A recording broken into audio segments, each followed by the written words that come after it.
نحمدہ و نصلی علی رسولہ الکریم اما بعد فاعوذ باللہ من الشیطان الرجیم بسم اللہ الرحمن الرحیم ان ینصرکم اللہ فلا غالب لکم وان یخذلکم فمن ذا الذی ینصرکم من بعدہ وعلی اللہ فلیتوکل المؤمنون وما کان لنبی ان یغل ومن یغل یأت بما غل یوم القیامہ ثم توفى كل نفس ما كسبت وهم لا يظلمون افمن اتبع رضوان الله كمن باء بسخط من الله ومأواه جهنم وبئس المصير هم درجات عند الله والله بصير بما يعملون لقد من الله على المؤمنين إذ بعث فيهم رسولا من أنفسهم يتلو عليهم آياته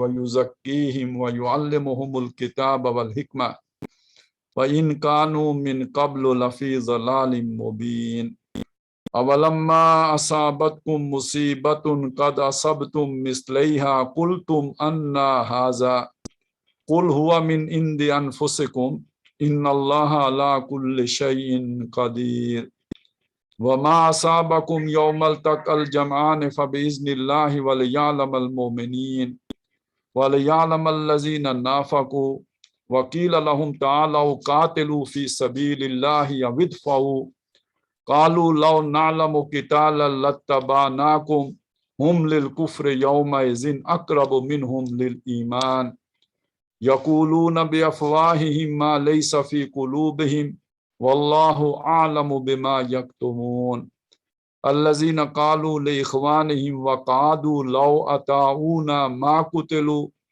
قل فادرؤوا عن انفسکم الموت ان کنتم صادقین صدق اللہ العظیم رب اشرح لی صدری ویسر لی امری واحلل عقدۃ من لسانی یفقہوا قولی آمین یا رب العالمین۔ ہم سورہ آل عمران کا وہ حصہ پڑھ رہے ہیں جس میں غزوہ احد کے حالات پر تبصرہ فرمایا گیا ہے اللہ تبارک و تعالیٰ کی طرف سے، اور یہ وہ حالات ہیں جو مسلمانوں پر بہت سختی کے تھے، تکلیف کے تھے، کہ غزوہ بدر کے بعد جو اللہ تعالیٰ نے مسلمانوں کی ایک دھاک بٹھا دی تھی ہر چہار دانگ عالم میں گویا، تو اس غزوہ احد سے وہ ساری جو ساکھ تھی یا وہ جو ہوا تھی وہ اکھڑ گئی، اور یعنی اس سے مسلمان بڑی ایک دل شکستگی اور دل گرفتگی کا شکار تھے، اور اس میں اللہ تعالیٰ انہیں تسلی دے رہے ہیں۔ اور اس میں ہمارے لیے رہنمائی یہ ہے کہ مشکل حالات میں، دشوار حالات میں، پریشان کن حالات میں جب دنیاوی اعتبار سے کامیابی کا کوئی امکان نظر نہ آتا ہو تو اس میں بھی اللہ کی رضا، اللہ کی خوشنودی، اللہ کی جو ہے وہ خوشی حاصل کرنے کے لیے آدمی کے عمل میں کوئی کمی نہیں آنی چاہیے، تگ و دو میں کوئی سستی نہیں آنی چاہیے۔ یہیں سے اس سارے تبصرے کا آغاز ہوا تھا کہ وَلَا تَهِنُوا وَلَا تَحْزَنُوا وَأَنْتُمُ الْأَعْلَوْنَ إِن كُنتُم مُؤْمِنِينَ۔ بیچ میں جو بھی چھوٹی چھوٹی مسلمانوں سے یعنی وہ باتیں بتائیں جن کی وجہ سے وہ ہوا تھا، تو گویا اس طرف اشارہ ہو گیا کہ کوئی ایسی مصیبت جو جب ایسے حالات بنتے ہیں تو اس میں ایک سبب تو یہ ہوتا ہے کہ مسلمانوں کی آزمائش مقصود ہوتی ہے، لیکن یہ کہ بہرحال اس کے سبب یہ بھی ہوتا ہے کہ مسلمانوں نے کوئی نہ کوئی غلطی بھی کی ہوتی ہے کہ جس کے ازالے کے طور پر یا کفارے کے طور پر یہ سچویشن جو ہے وہ ان پر مسلط کی گئی ہوتی ہے۔ تو اسی میں پھر یہ کہ یہاں پہ یہ رہنمائی بھی دی گئی کہ جہاں ایک طرف نبی صلی اللہ علیہ وسلم سے کہا گیا کہ آپ کے لیے اب صبر کا معاملہ یہ ہے کہ جن لوگوں کی غلطی کی وجہ سے یہ سب ہوا ہے آپ ان کے ساتھ بھی اپنا رویہ جوں کا توں رکھیں، کسی رد عمل کا شکار نہ ہوں، ان کو اپنی جماعت سے علیحدہ نہ کر دیں، بلکہ یہ کہ ان سے بھی مشاورت کرتے رہیں تاکہ ان کو بھی اسی طرح سینس آف پارٹیسپیشن جو ہے وہ حاصل رہے، وہ یہ نہ سمجھیں کہ ہم غیر ہیں اور یہ لوگ کچھ اور ہیں۔ اور دوسری طرف یہ کہ مسلمانوں کے لیے اس میں رہنمائی یہ آ گئی کہ جو بھی ایک فیصلہ جب ہو جائے، عزم ہو جائے، یعنی اس پر عمل درآمد شروع ہو جائے، تو پھر اس کے بعد جو ہے وہ جیسے کہ سورہ محمد صلی اللہ علیہ وسلم میں آیا کہ جب کسی معاملے کا فیصلہ ہو جائے تو اس کے بعد اگر اطاعت کرتے، اس کی تابعداری اختیار کرتے تو یہ ان کے لیے بہتر ہوتا۔ تو گویا جب ایک دفعہ فیصلہ ہو گیا کہ وہ خواہ باہر جا کے لڑنا ہے یا جو بھی، جب ایک دفعہ فیصلہ ہو گیا تو اس پر پھر پوری دل جمعی کے ساتھ اور پوری آمادگی کے ساتھ، پوری شرح و بست کے ساتھ اس پر عمل درآمد کرنا چاہیے۔ تو اللہ پہ توکل کرتے ہوئے اب یہ چھوڑ دیں اس بات کو کہ کیا ہوگا، اب اللہ پر توکل کرنا چاہیے۔ اور فتوکل علی اللہ ان اللہ یحب المتوکلین، اور ساتھ آ گیا کہ فتح نصرت یہ پلاننگ سے نہیں ہوتی، یہ اللہ کی مدد سے ہوتی ہے۔ ان ینصرکم اللہ فلا غالب لکم، اگر اللہ تمہاری مدد کرے گا کوئی تم پر غالب نہیں آ سکتا۔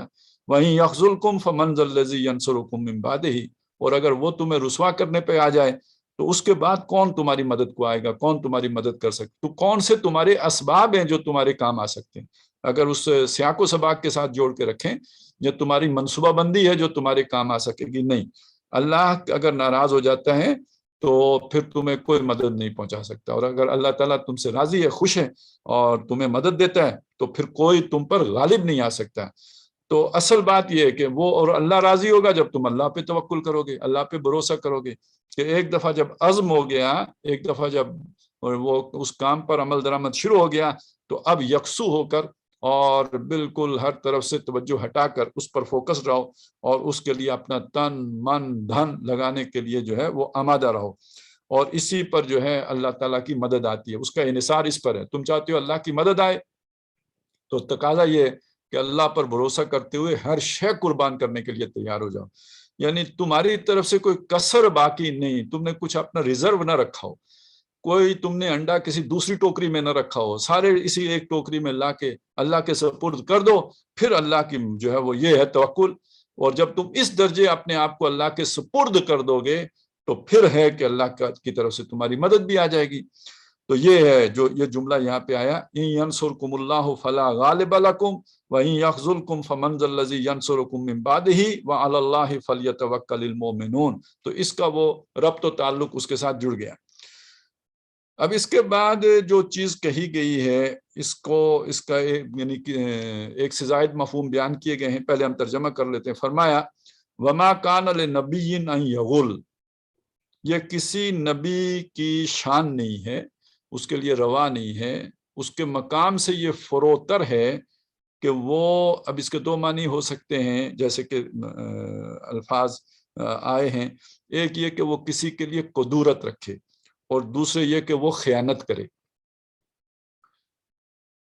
تو اچھا، قدورت رکھے اور خیانت کرے، ان میں ایک تطبیق بھی ممکن ہے کہ فرض کریں دل میں تو اس نے قدورت رکھی ہوئی ہے، اوپر سے جو ہے وہ بن رہا ہو بڑا، یعنی جیسے کہ خوش ہو، راضی ہو، آپ سے بڑا اچھا معاملہ ہو، تو یہ نبی کی شان سے بہت فروتر ہے۔ تو اب یہ چیز جو ہے یعنی قدورت تو ہے لیکن اوپر سے وہ دوسرا انداز ہے، تو یہ خیانت کی بھی ایک یعنی بڑی لطیف سی قسم ہو جائے گی۔ تو اس معنی میں تو یہ دونوں ایک باتیں ہو جائیں گی، لیکن یہ کہ بعض حضرات نے اس کے معنی یہ بھی کیے کہ خیانت سے یہاں پہ وہ کوئی حضور صلی اللہ علیہ وسلم پر کچھ منافقین نے اس طرح کا الزام بھی لگا دیا تھا، جیسے یہ بھی ایک الزام ہے کہ جی یہ فیصلے خود ہی کرتے ہیں، ہم سے تو پوچھتے ہی نہیں، ہم سے پوچھا ہوتا تو یوں نہ ہوا ہوتا۔ تو ایک انداز ان کا یہ بھی تھا، گویا الزام حضور پر اور حضور کے ساتھیوں پر، اور دوسرا یہ بھی کہ انہوں نے مال غنیمت کی کوئی چادر جو ہے وہ چوری کر لی ہے۔ تو یعنی یہ نبی کی شان نہیں ہے، بہت کمتر بات ہے کہ وہ ایسا کریں۔ جو سیاق و سباق ہے اس میں یہ مالی خیانت سے زیادہ جو ہے وہ چیز جاتی ہے کہ یعنی ہوتا ہے نا جیسے آج بھی دنیا میں کہ جب کوئی مالک جو ہیں یا کوئی جن کے پاس جو آج نوکر کوئی ہے تو وہ اپنے کسی مینیجر کا دیکھ لیتے ہیں کہ بھائی اب یہ بندہ ہمارے ساتھ نہیں چل سکتا، تو دل میں تو رکھ لیتے ہیں جو بھی اس کی غلطی ہے، بظاہر اس کے ساتھ اچھے رہتے ہیں اور اس کا متبادل ڈھونڈتے رہتے ہیں، اور جب ان کو متبادل میسر آ جاتا ہے تو ایک دن وہ صبح جب دفتر جاتا ہے تو چابیاں بدل چکی ہوتی ہیں اور پاسورڈ جب تبدیل ہو چکے ہوتے ہیں تو معلوم ہوتا ہے کہ وہ اپنے دفتر میں اجنبی ہو چکا ہے، اور پھر اسے ایک جو ہے وہ ہینڈ شیک کے بعد رخصت کر دیا جاتا ہے۔ تو اس دن اسے پتہ چلتے وہ جو 6 مہینے پہلے باس ناراض ہوئے تھے، آلویز رائٹ والے باس، تو وہ انہوں نے اپنا کام کر دیا ہے. تو وہ گویا دل میں رنج رکھے ہوئے تھے. بظاہر تو میرے ساتھ بیٹھ کے چائے بھی پیتے تھے، گپ شپ بھی کرتے تھے، لیکن ان کے دل میں رنج موجود تھا. تو یہ دنیا میں ہوتا رہا، بادشاہ لوگ بھی ایسا کرتے رہے، اور بادشاہوں کے جو ہے وہ بھانجے بتیجے بھی خود بادشاہوں کے ساتھ ایسا کرتے رہے. تو یہ لوگ دھوکے باز ہوتے ہیں. دنیا میں لوگ ایک دوسرے کو دھوکے دیتے رہتے ہیں، اور نہ نبی کی یہ شان ہے کہ وہ دھوکہ دے، اور سچی بات یہ ہے کہ اہل ایمان کی بھی یہ شان نہیں ہوتی کہ وہ دھوکہ دیں. اور بلکہ یہ کہ وہ جو مسئلہ ہے نا، کسی کے ساتھ آپ کا معاہدہ ہے، کسی قوم کے ساتھ، اور وہ قوم آپ کے ساتھ خیانت کرنے پر درپے ہو، یعنی اوپر سے معاہدہ کر کے اندر سے کوئی سازش کر رہی ہو، تو پھر تم بھی خیانت نہ کرو، بلکہ تم اس کا معاہدہ اس کے منہ پر دے مارو. فَمْبِزْ إِلَيْهِمْ عَلَىٰ سَوَاءٍ، تاکہ تم برابر ہو جاؤ. ایسا نہ ہو کہ اوپر معاہدہ رکھا ہو اور اندر تم نے چھپا کے دل میں کچھ اور رکھا ہوا ہو. تو یہ کام غلط ہے. اچھا، اسی وجہ سے مولانا مودودی نے 1948 میں جو کشمیر میں جہاد ہوا تھا، اس پر جو اپنی وہ رائے دی تھی کہ یہ طریقہ ٹھیک نہیں ہے، اس میں اللہ کی مدد نہیں آئے گی، اس میں اللہ تعالیٰ برکت نہیں ڈالے گا، یہ جہاد فی سبیل اللہ کی صورت نہیں بنے گی کہ اگر تم اوپر معاہدے کر کے ان کو بتاؤ ہم ہیں نہیں اور اندر خانے تم ہو. تو یہ خیانت جو ہے وہ کرنا ٹھیک نہیں ہے. دنیا میں لوگ یہ کرتے ہیں، بلکہ یہ بات انہوں نے لکھی تھی کہ اگر یہ اقوام اس طرح کی، اقوام غیر اس طرح کا عمل کرتی ہیں تو ان کو زیبا ہے، یہ مسلمان کو زیبا نہیں ہے، یہ مسلمان کے کرنے کا کام نہیں ہے. تو یہ نبی کو زیبا نہیں ہے کہ وہ اس طرح کی خیانت کرے. تو بہرحال سیاق و سباق میں یہی بات زیادہ جچتی ہے، اور لغوی طور پر وہ پہلے والی بات کی طرف زیادہ وہ اشارہ جاتا ہے، اس لیے کہ یہاں پہ جو ہے وہ باب نصرہ سے اس کا استعمال ہوا ہے. تو بہرحال ہو سکتا ہے دونوں مفہوم اللہ تعالیٰ کے پیش نظر ہوں، ہو سکتا ہے وہ بات بھی ہو اور یہ والی بھی ہو. تو اس میں جو ہے وہ حالات کے مطابق یہ آیہ مبارکہ جو ہے رہنمائی دے گی. اب کسی کے ساتھ ایسا ہوا ہو کہ اس کے امیر نے اس کے ساتھ جو ہے نا وہ قدورت رکھی ہو اور عرصہ پال کے رکھی ہو، تو اس کو تو یہی زیادہ لگے گا کہ ہاں یہاں پہ اس کی بات ہو رہی ہے، کیونکہ یہ اس کے دل کے مضمون کے قریب ہے.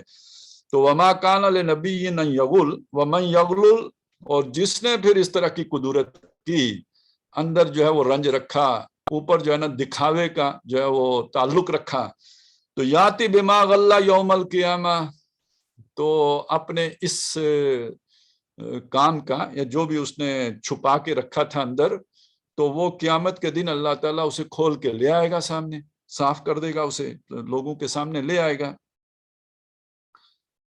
ثم توفیٰ کل نفس ما کسبت، پھر اللہ تعالیٰ ہر جان کو جو اس نے کمائی کی ہوگی اس کا پورا پورا بدلہ دے دے گا.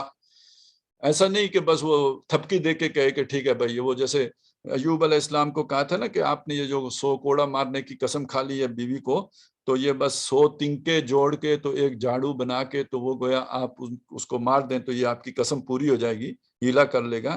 تو ایسا نہیں ہوگا کہ اللہ تعالیٰ اس طرح کا کوئی ہیلا کر کے تو پاس کر دے گا، نہیں، پورا پورا بدلہ ہر جان کو دے دیا جائے گا، ما کسبت، جو اس نے کمائی کی ہوگی، وَهُمْ لَا يُظْلَمُونَ، اور ان کے ساتھ زیادتی نہیں کی جائے گی.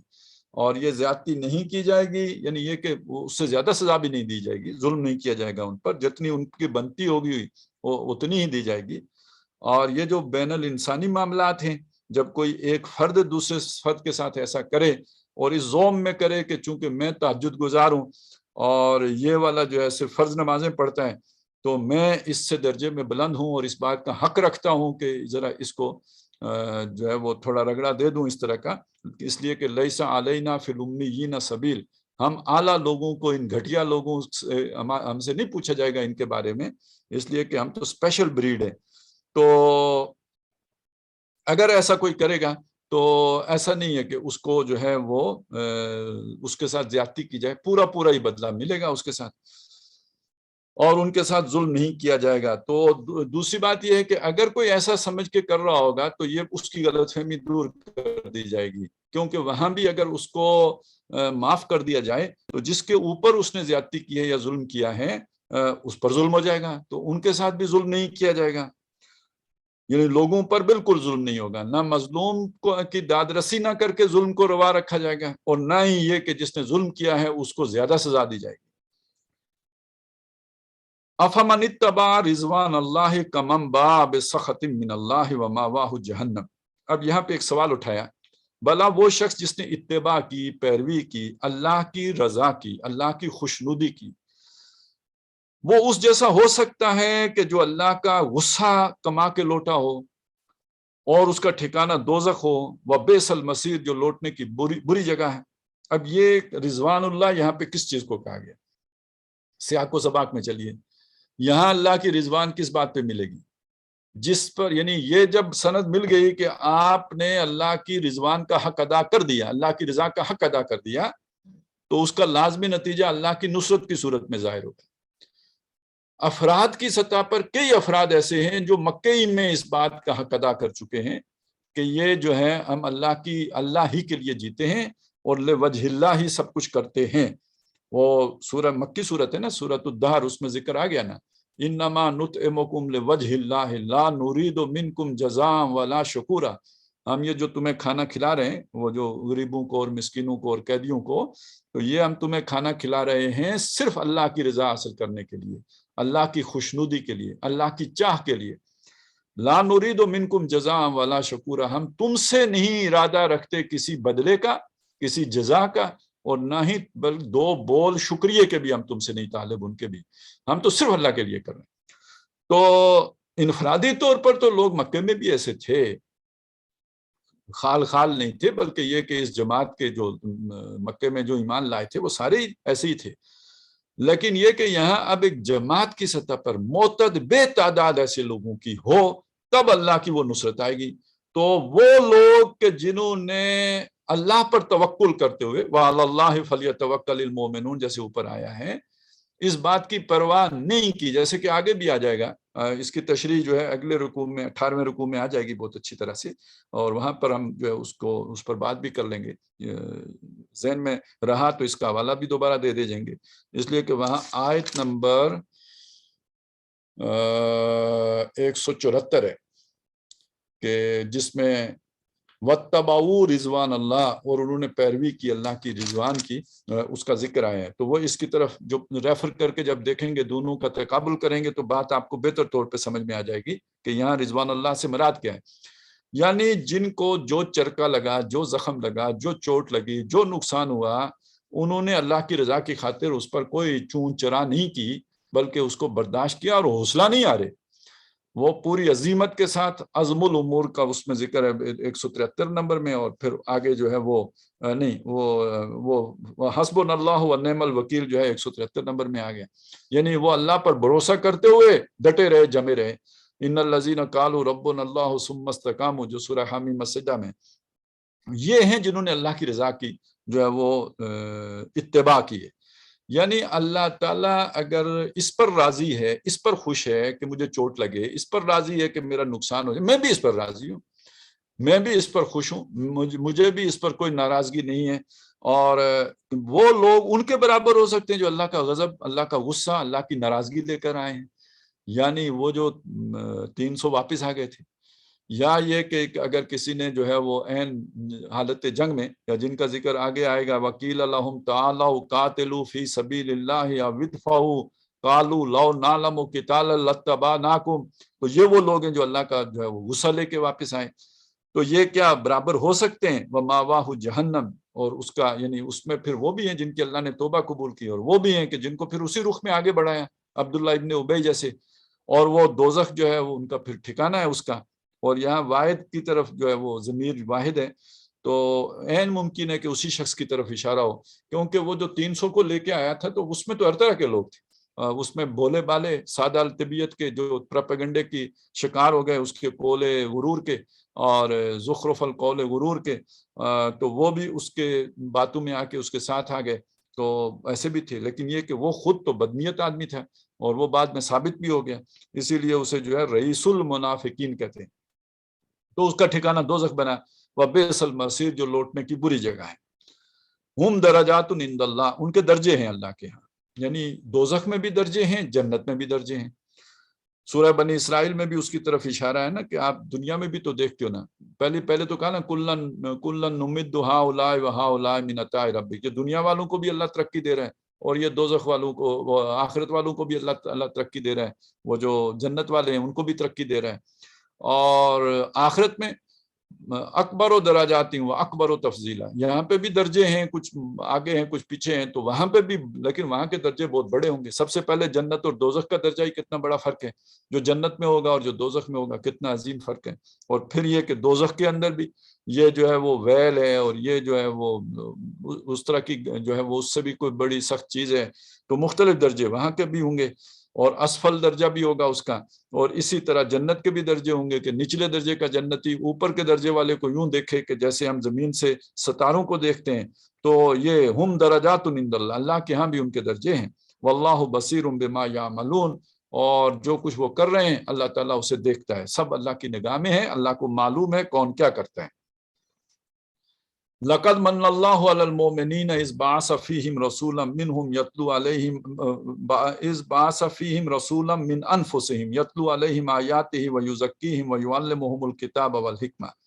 یہ جو ہے آیہ مبارکہ تھوڑے بہت فرق کے ساتھ قرآن مجید میں 4 مقامات پر ہے. یہ 2 مقامات ہیں جو سورہ بقرہ میں آئے ہیں. سب سے پہلے حضرت ابراہیم علیہ السلام کی اور حضرت اسماعیل علیہ السلام کی دعا ہے کہ ربنا وبعث فیہم رسولا منہم یتلو علیہم آیاتک ویعلمہم الکتاب والحکمہ ویزکیہم. اور اس کے بعد جو ہے پھر جب وہ بعد میں اللہ تعالیٰ نے جو احسان گنوائے کہ وہ جو تحویل قبلہ ہوا، تو یہ تو در حقیقت ملت ابراہیمی کی طرف رجوع ہوا ہے.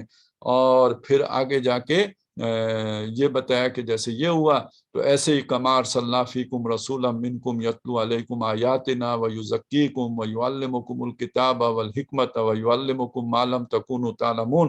اور پھر یہ کہ یہ تیسرا مقام ہے. اور چوتھا مقام سورہ جمعہ میں ہے کہ والذی بعث فی الامیین رسولا منہم یتلو علیہم آیاتہ ویزکیہم ویعلمہم الکتاب والحکمہ وَإِنْ كَانُوا مِنْ قَبْلُ لَفِي ضَلَالٍ مُبِينٍ. تو ایک من انفسہم کے علاوہ جو ہے وہ باقی جو ہے نا وہ سورہ جمعہ سے بالکل ملتی جلتی آیہ مبارکہ یہ ہے. اس کے آخر میں بھی وہ وَإِنْ كَانُوا مِنْ قَبْلُ لَفِي ضَلَالٍ مُبِينٍ، اور وہاں پہ بھی یہی تھا. تو اس میں اللہ تعالیٰ نے اپنے یہ احسان گنوایا. لقد من اللہ علی المؤمنین، اللہ نے ایمان والوں پر بڑا احسان کیا ہے. اذ بعث فیہم رسولا من انفسہم، جب انہی میں سے اس نے ایک رسول مبعوث کیا، یعنی محمد صلی اللہ علیہ وسلم. اور وہ رسول صلی اللہ علیہ وسلم یتلو علیہم آیاتہ، ان پر اس کی آیات پڑھتے ہیں، یعنی یہ کہ اللہ تعالیٰ کی آیات پڑھ کر سناتے ہیں مسلمانوں کو. اور ویزکیہم، اور ان کا وہ تزکیہ کرتے ہیں. ویعلمہم الکتاب والحکمہ، اور انہیں کتاب اور حکمت کی تعلیم دیتے ہیں. اچھا، یہ جو 4 امور ہیں جو نبی صلی اللہ علیہ وسلم سر انجام دیتے تھے، جو یہاں پہ بھی بیان ہوئے اور وہاں پہ بھی، یعنی 4 جگہوں پہ تقریباً یہی بات آئی ہے. تھوڑا ایک جگہ پہ ترتیب کا فرق ہے. سورہ بقرہ میں جو پہلی جو دعا آئی ہے اس میں تزکیہ سب سے آخر میں آیا ہے، اور یہاں تزکیہ دوسرے نمبر پر آیا ہے. بس یہ ایک فرق ہے جو حضور صلی اللہ علیہ وسلم کے امور چہارگانہ ہیں ان کی ترتیب میں. بس باقی تینوں جگہوں پہ ترتیب یہی ہے جو یہاں پہ ہے. یتلو علیہم آیاتہ ویزکیہم ویعلمہم الکتاب والحکمہ.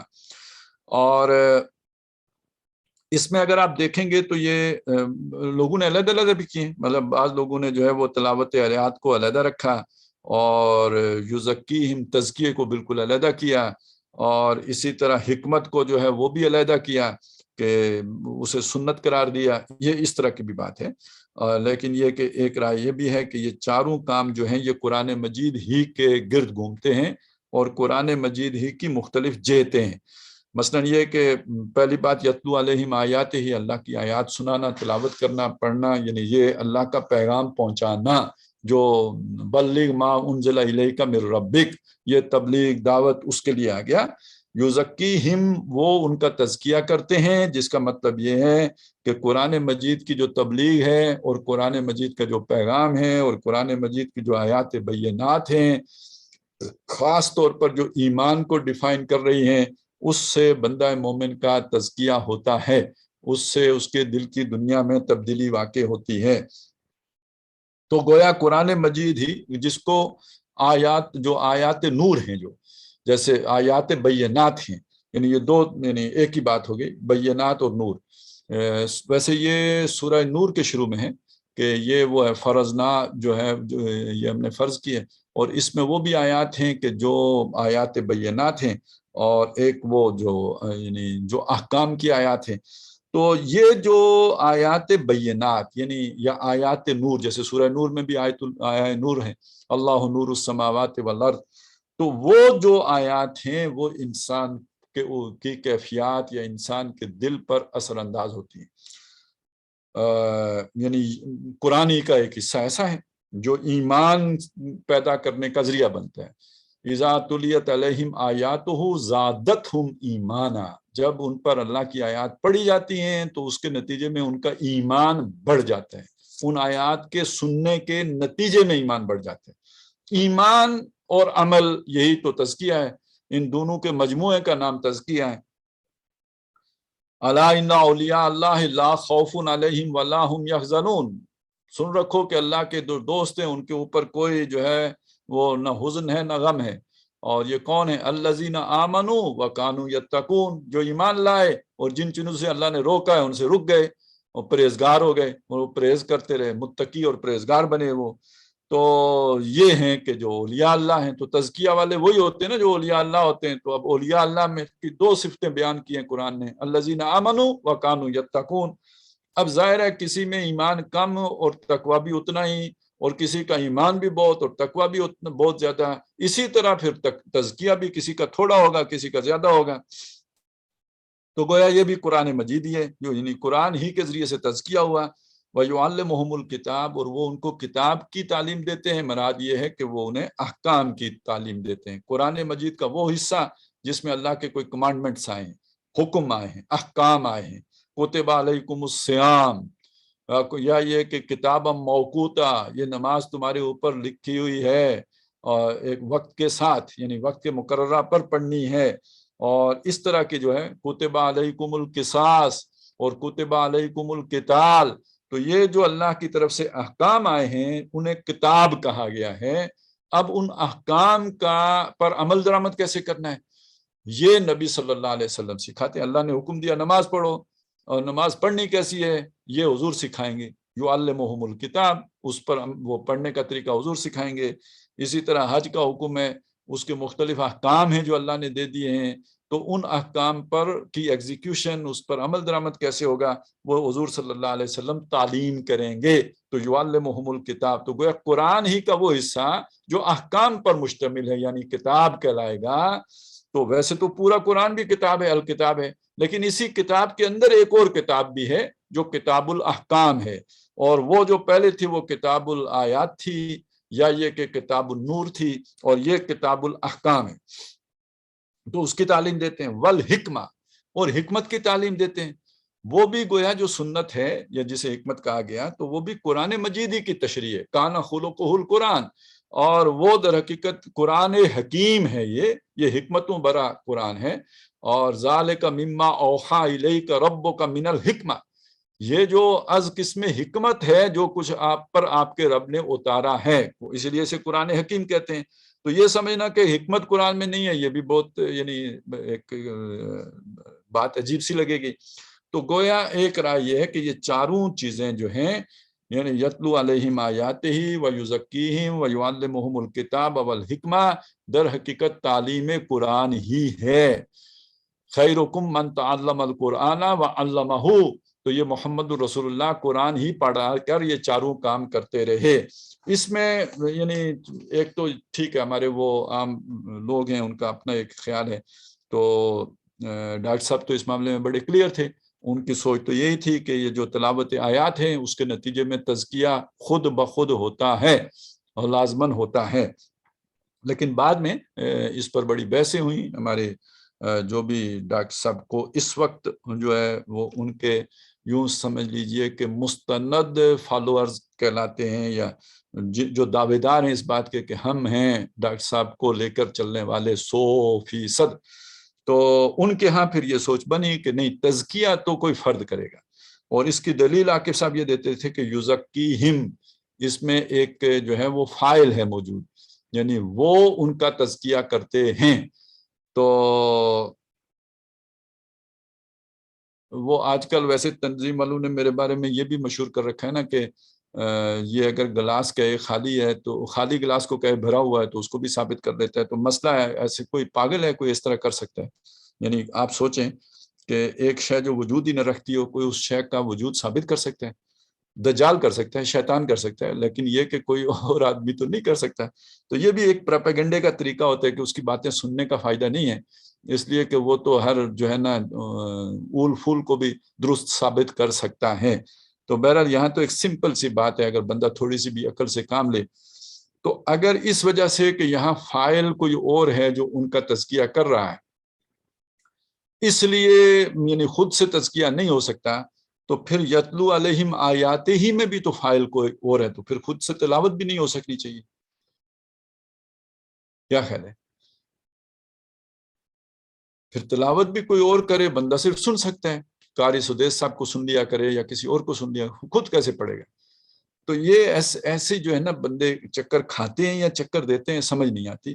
تو بہرحال میں اس وقت اس بحث کو چھوڑیے، اس چیز کی طرف ضرور آ جائیے، کم از کم یہ یقین ہو جانا چاہیے کہ قرآن مجید کی آیات بینات انسان کا تزکیہ کرتی ہیں.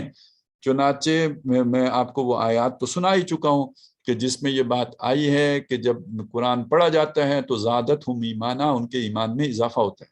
قرآن مجید نے اپنے آپ کو ایک سے زائد مقامات پر شفا قرار دیا ہے.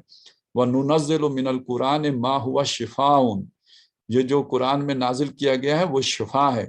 اور قَدْ جَاءَتْكُم مَوْعِظَةٌ مِّن رَّبِّكُمْ وَشِفَاءٌ لِّمَا فِي الصُّدُورِ، تمہارے پاس تمہارے رب کی طرف سے موعظہ آئی ہے، دل پر جا کے اثر کرنے والی بات، اور یہ کہ وَشِفَاءٌ لِّمَا فِي الصُّدُورِ، اور یہ شفا ہے اس کے لیے جو سینوں میں ہے. اور اس پہ میں زیادہ وقت نہیں لینا چاہتا، صرف یہ اشارے ہی کر رہا ہوں، آپ اس کو جو ہے وہ سمجھ سکتے ہیں کہ میں کیا کہنا چاہ رہا ہوں. اور نبی صلی اللہ علیہ وسلم کی یعنی سینے پہ کیا انسان کے اوپر کیا اثرات ہوتے ہیں؟ انسان کے اوپر جو اس کا دل ہے اس میں اللہ تعالیٰ نے اپنی معرفت تو رکھی ہوئی ہے نا، اس کے اوپر سے وہ جو بھی غلاف ہیں دنیا کی محبت کے وہ ہٹ جائیں تو وہ اندر سے تو وہ یوں سمجھے جیسے آب زمزم نکلا تھا ایڑیاں مارنے سے حضرت اسماعیل علیہ السلام کی، تو اس طرح اندر سے اللہ تعالیٰ کی معرفت کا جو ہے وہ ٹھاٹھے مارتا سمندر برآمد ہو جائے گا، چشمہ نکل آئے گا. وہ تو پہلے سے موجود ہے وہاں پہ، یہ اوپر غلاف چڑھے ہوئے ہیں. اور جیسے کہ قرآن مجید نے اشارہ بھی کیا ہے وَأُخْذِرَتِ الْأَنفُسُ الشُّحَّ، انسان کے جی کے اوپر لالچ حاضر کر دیا گیا. قرآن نے یہ بھی کہا وَمَنْ يُوقَ شُحَّ نَفْسِهِ فَأُولَٰئِكَ هُمُ الْمُفْلِحُونَ، جو جی کے لالچ سے بچا لیا گیا وہ فلاح پا گئے. تو یہ قرآن مجید ہے جو جا کے لما فی الصدور، شفاء لما فی الصدور ہے، وہ سینے کے اوپر اندر جو دل کے اوپر جو غلاف ہیں لالچ کے دنیا کی محبتوں کے ان کو پھاڑتا ہے، اور اندر سے وہ چشمہ وہ پوٹینشل جو انسان کے اندر رکھا گیا ہے اس کو برآمد کرتا ہے. یہ وہ کتاب ہے جو پہاڑ پہ اتارو، لو انزلنا ھذا القرآن علی جبل لرأیتہ خاشعا متصدعا من خشیۃ اللہ، تو وہ بھی تم دیکھو گے کہ ریزہ ریزہ ہو جائے. تو یہ انسان کے دل پر جب اثر کرتا ہے تو اس کے بھی جتنے بھی غلاف ہیں ان کو پھاڑ دیتا ہے، اور اندر سے وہ اس کی اصل جو ہے اس کو برآمد کر کے لے آتا، اسے برکت دیتا ہے. جیسے بارش برستی ہے، اندر سے جو بیج ہوتا ہے اس کو نمو ملتی ہے، اور پھر وہ اپنی جو بھی سوئی ہے اس کو نکال لیتا ہے. اسی طرح انسان کی اصل شخصیت کو یہ قرآن مجید آ کے برکت دیتا ہے. جیسے بارش برکت دیتی ہے زمین کو، ایسے دل کی زمین کو برکت دینے والی یہ کتاب ہے.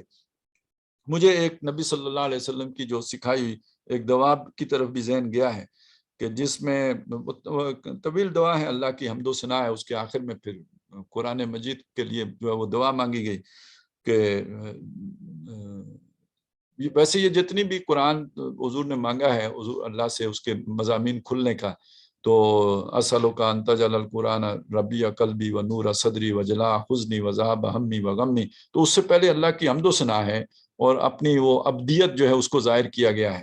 یعنی اس دعا میں بھی اللہم انی عبدک وابن عبدک وابن امتک فی قبضتک، اور اسی طرح اسألک بکل اسم هو لک سمیت بہ نفسک او علمتہ احدا من خلقک. پھر جا کے تو وہ آخر میں وہ بس 4 جو ہے وہ درخواستیں ہیں جو پیش کی ہیں.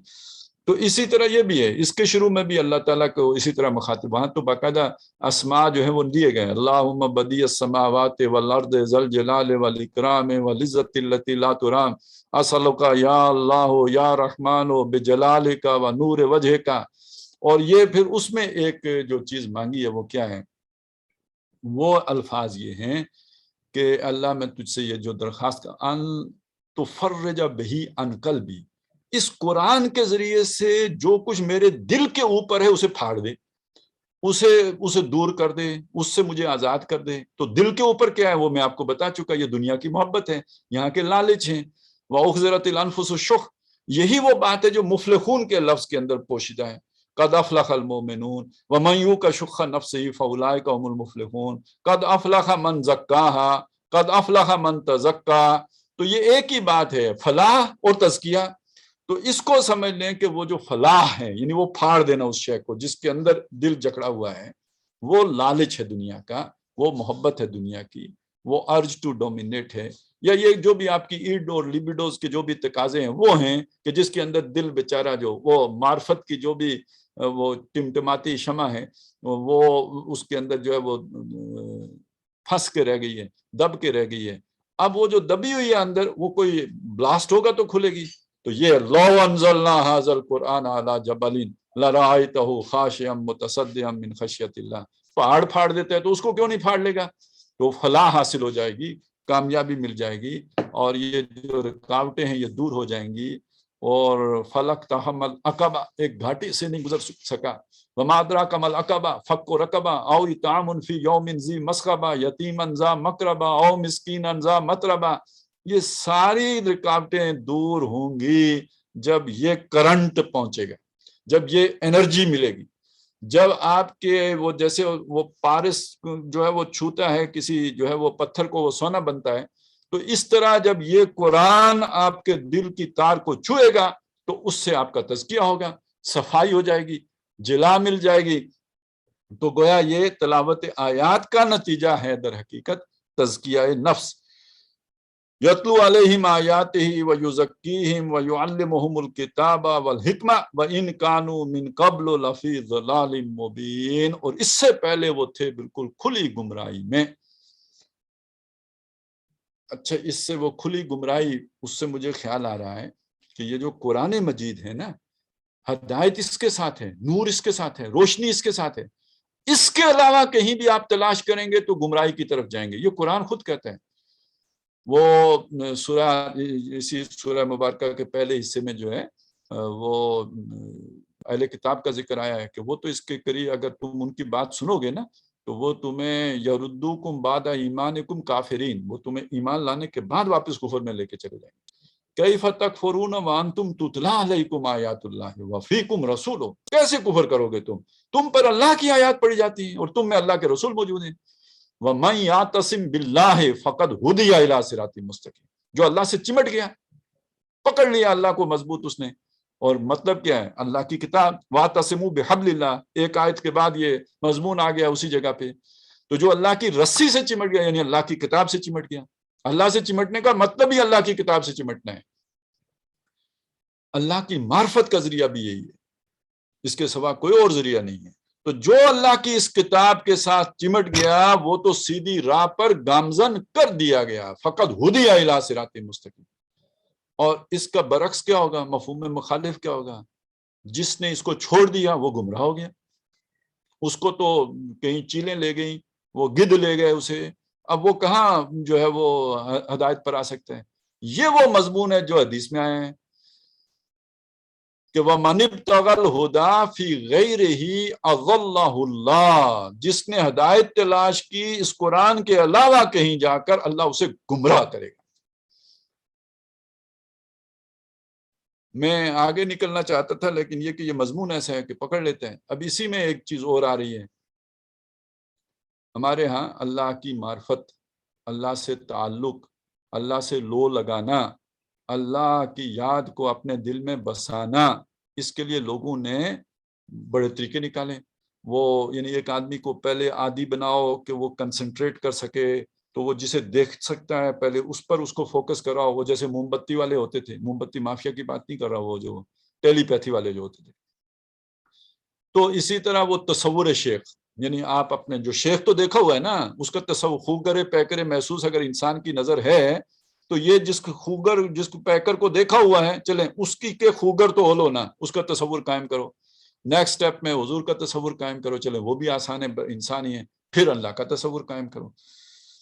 تو مجھے اس کا تجربہ ہوا، ہمارے جو ایک زمانے میں جو ہے نا ایک پیر صاحب ہم نے بھی کیے. تو پیر صاحب کا جو ہے نا وہ فلسفہ یہ تھا کہ اے بندے یہ احساس پیدا کر لے کہ اللہ محبت سے دیکھ رہے ہیں. تو ہم نے کوشش کی اللہ محبت سے دیکھیں، جتنی بھی کوششیں کی ساتھ ہی کوئی نہ کوئی صورت بن جاتی. اتنی سمجھ تھی کہ یار یہ تو کام خراب ہو رہا ہے.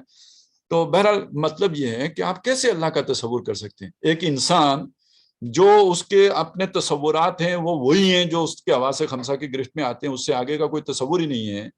تو وہ جب بھی سوچے گا تو جو شبیہ قائم ہوگی اس کے ذہن میں، تو وہ تو کوئی اپنے سے ملتی جلتی ہی ہوگی. ہم نے وہ کسی فلسفی کا قول پڑھا تھا بہت پرانا، وہ یونان کا فلسفی سقراط سے بھی پہلے کے دور کا تھا، کہ اگر گھوڑے اور گدھے کوئی خدا کا تصور قائم کر سکتے تو اپنے جیسے کسی خدا کا کرتے. تو انسان اپنے جیسے ہی کا کرے گا، بس اس کے ساتھ ہاتھ پاؤں زیادہ لگا دے گا، ایسا ہی ہوگا، اس سے زائد تو کچھ نہیں ہو سکتا. اسے اپنی حد تک سپر نیچرل بنانے کی کوشش کرے گا، لیکن وہ جو تصور ہے اس کو کیسے کرے گا؟ لیکن اگر آپ قرآن پڑھیں گے، یعنی یہ جو معرفت کا جو بھی کچھ ہے نا، اس کو تو یہ خود ہی ایکٹیویٹ کر دیتا ہے قرآن.